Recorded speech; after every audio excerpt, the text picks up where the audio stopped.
These terrifying videos we're watching right now have been going around recently, showing many instances where people have started acting like zombies. What is happening to this woman right here? Why are these people standing like this in broad daylight? And how is this guy behaving like this in the middle of the street? People can be seen walking strangely, behaving in a manner that is as bizarre as it could get.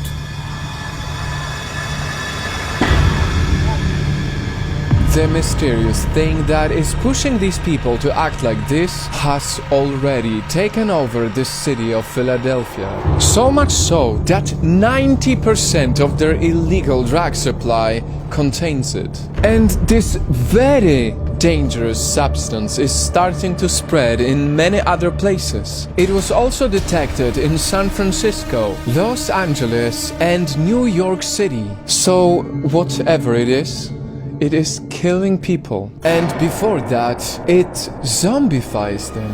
Next thing you know, you wake up with these big ass holes all over you, sores in your legs. It literally seems like it is eating their flesh, taking over their human body and causing them to walk around with leg wounds, swollen hands, missing limbs.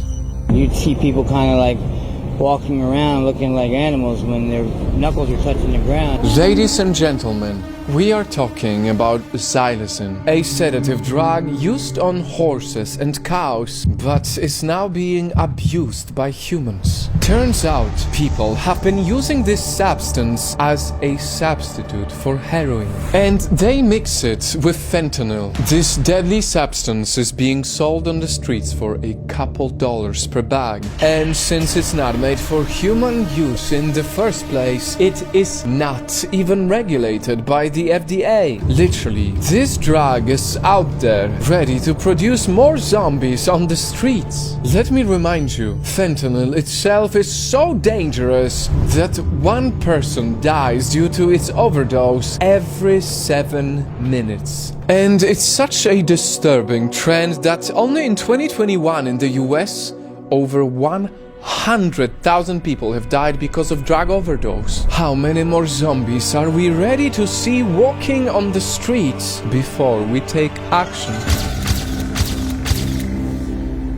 And in case anyone gets offended by the zombies framing, the reason why I do this is because after living in the US for a while and traveling there a few times, I've noticed this really interesting mentality in people, and I myself have fallen victim to that. You see so many homeless people, you see people on the streets literally acting like zombies, and you get used to it. There's millions of people in the US who have totally got used to people dying on the streets because they see them every single day. And so the zombies idea, ironically, I feel like people nowadays are more interested in zombies in the movies, the fictional characters, than the actual real humans dying on the streets. And this is not to say that the people from the US are bad or anything like that, because I myself, after living in places like LA or New York, I would go downstairs and at some point I would get used to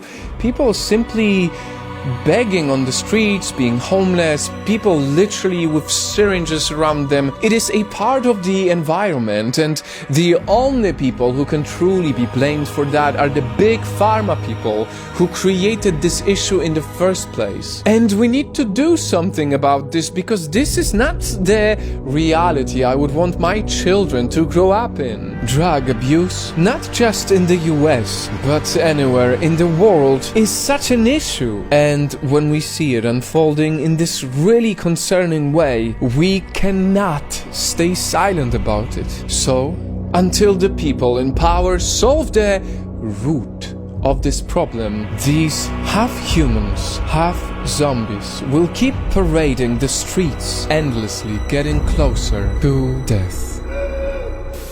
Have you ever heard of a clothing store that exists to help people and not make profits? Well, you have to visit our store, honesty.global, a unique humanitarian clothing where you get to choose who you want to help while buying amazing high-quality clothes. It took us 2 years to set up this store, and I cannot express how proud I am of the designs, the quality, and most importantly, the fact that you can shop with purpose. If you appreciate what we do, please support our charity work by visiting honesty.global.